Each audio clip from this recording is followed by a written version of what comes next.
ऊपर है कि मेरे पति जब वो मतलब कि गलती करते हैं या नशा वशा कर लेते हैं तो शैतान उनके ऊपर हावी हो जाता है।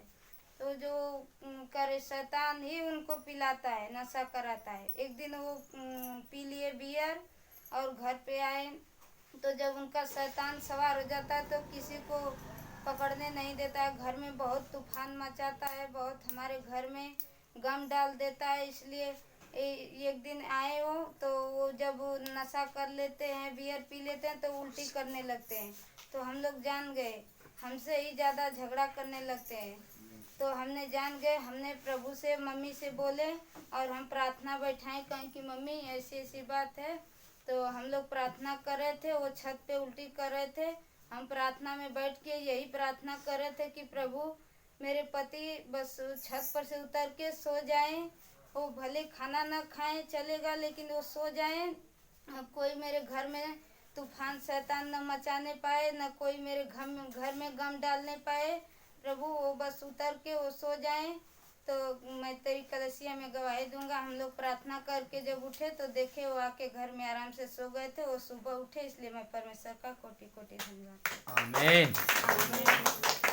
अभी आप लोगों ने मेरे भाई बहनों देखा कि शैतान निकलने के बाद ही परीक्षा में डाल सकता है, क्योंकि इनके पति जी विश्वास करते हैं। जितना विश्वास ये करती है उतना विश्वास इनके पति नहीं करते हैं।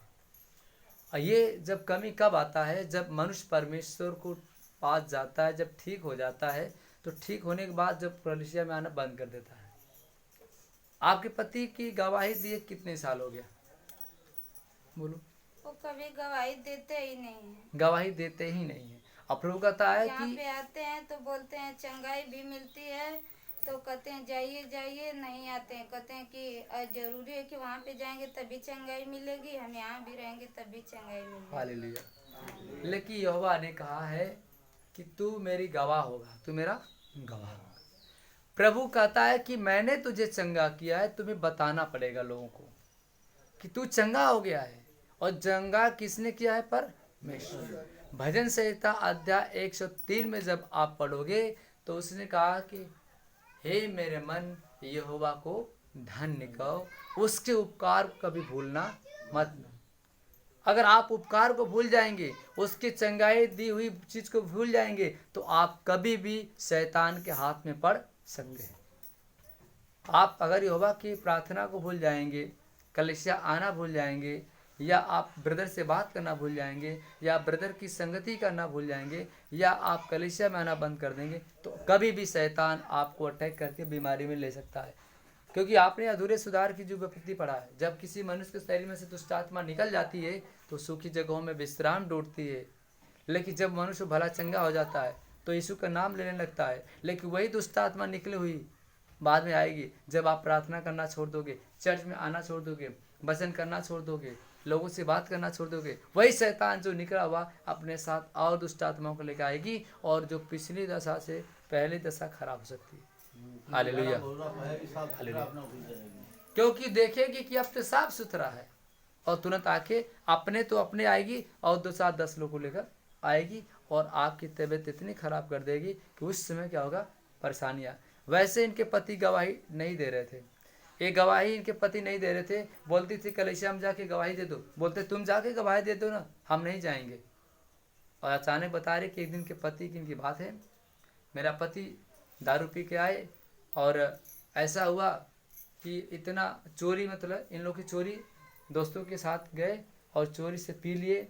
और पीने के बाद जो शैतान ने क्या किया, इतना पहड़क मचाया कि सबको मारना शुरू कर दिया। लोग पकड़ रहे हैं लेकिन सबको कह रहा भाग जाओ, हट जाओ। लेकिन गुस्से में बहुत उन्होंने झगड़ा किया, गालियाँ बका। लेकिन ये लोग बोले कि हम क्या करें हवा, आप तो देख के परेशान हो गए।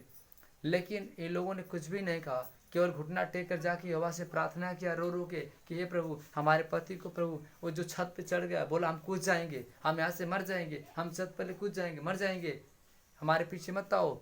लेकिन ये बहन ने कहा यहोवा, हम क्या करें? बोलता था कि हम इसको लेकर जाएंगे, आज लेकर जाएंगे, इसका जान लेकर जाएंगे, आज नहीं छोड़ेंगे इसको। बोल रहा था वो शैतान के शरीर में कि आज मैं इसको मार कर लेके जाऊंगा, आज मैं इसको मार दूंगा, आज मैं इसको मार कर लेके चला जाऊंगा। लेकिन घर वाले में जो रोवन पिटन पड़ा हुआ था, माँ रो रही है, इनके जो बच्चे रो रहे हैं उधर छोटे छोटे, ये रो रही है, इनके घर में ससुर सास सब रो रहे हैं, खाना बना हुआ रह गया। मेरे भाई बहनों, उस समय कोई खाना खाने के नेम पे नहीं, और रोन पीटर पड़ा है कि मेरा बेटा को क्या हो गया। लेकिन सब लोगों ने घुटना टेक कर रो रो कर यहोवा से प्रार्थना किया कि यहोवा तू सही कर दे मेरे बच्चों को, इनका दिल दिमाग बदल दे प्रभु। वो छत से नीचे उतर आए और एक पल में परमेश्वर ने सुना। बाइबल बताती है जहाँ 1 से लेकर 2 और 2 से 3 मेरे नाम से जमा होकर प्रार्थना करते हैं, और जो कुछ विश्वास से प्रार्थना में मांगेंगे वो सब कुछ दिया जाएगा।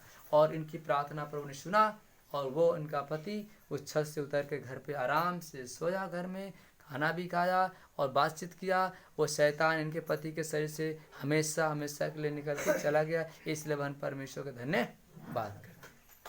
Hallelujah, hallelujah. मेरे भाई बहनों, अभी हम सब लोगों को चंगाई लेने की बात है, तो हम लोग अपने सीने पर हाथ रखेंगे और आंखें बंद करेंगे, और जहाँ बीमारी वहीं पे हाथ रखेंगे। और मैं अभी यीशु के नाम से चंगाई देने जा रहा हूँ। सब लोग अपना पूरे विश्वास से आंखें बंद करें और जहाँ बीमारी वहीं पे हाथ रखें। जहाँ बीमारी है वहीं पे हाथ रखें। पूरा विश्वास में भरते जाए, पूरा विश्वास में भरते जाए, भरते जाए, भरते जाए। Hallelujah, hallelujah, hallelujah, hallelujah, hallelujah, hallelujah, hallelujah, hallelujah, hallelujah, hallelujah, hallelujah, hallelujah, hallelujah. यीशु की महिमा हो, यीशु की महिमा, यीशु की महिमा, यीशु की महिमा, यीशु की महिमा। जीजा जीजा जीजा जीजा जीजा जीजा, ताश ताश ताश ताश ताश ताश ताश। इनके हाथ इनके पैरों का जो दर्द ले ले, सीने का दर्द निकल जाए, कमर का दर्द निकल जाए, पेट का दर्द निकल जाए, लकवा के रोग चलने लगे, अंधा देखने लगे, कोरी शुद्ध जाए। दुष्ट आत्मा, दुष्ट आत्मा, दुष्ट आत्मा, दुष्ट आत्मा, दुष्ट आत्मा, दुष्ट आत्मा, दुष्ट आत्मा, जिनके शरीर में दुष्ट आत्मा, यीशु के नाम से आदेश देता हूँ, दुष्ट आत्मा शरीर छोड़ के इसी घड़ी निकल जाए, निकल जाए, निकल जाए, निकल जाए। लंगड़ा चलने लगे, अंधा देखने लगे, कोरी शुद्ध जाए, कोरी शुद्ध जाए। नाना प्रकार की जो बीमारियां हैं इनके शरीर से बाहर निकाल मेरे खुदा, इन्हें स्वस्थ दे, इनके जो अलौकिक चमत्कार कर मेरे प्रभु। तो पवित्र पवित्र पवित्र, स्वर शक्तिमान, आदर महिमा करने की योग्य। कान का बहाना बंद हो जाए, सर का जो दर्द निकल जाए, सीने का दर्द निकल जाए, कमर का दर्द निकल जाए। नाना प्रकार की जो बीमारियां इस घड़ी के शरीर से नष्ट हो जाए, नष्ट हो जाए। आपने को अपने आशीष इनके ऊपर, तेरा सामर्थ, तेरी आशीष बना रहे। यीशु के महान नाम से मांगते हैं, आमीन, आमीन, आमीन। मेरे भाई बहनों, इस वीडियो को जितने लोग मेरे भाई बहन देख रहे हैं, ज़्यादा से ज़्यादा इस वीडियो को शेयर करें, ताकि इस गवाही को सुने, उनका विश्वास बढ़े कि यीशु मसीह जीवित है, वो मरा नहीं है। सभी को जय मसीह, आमीन।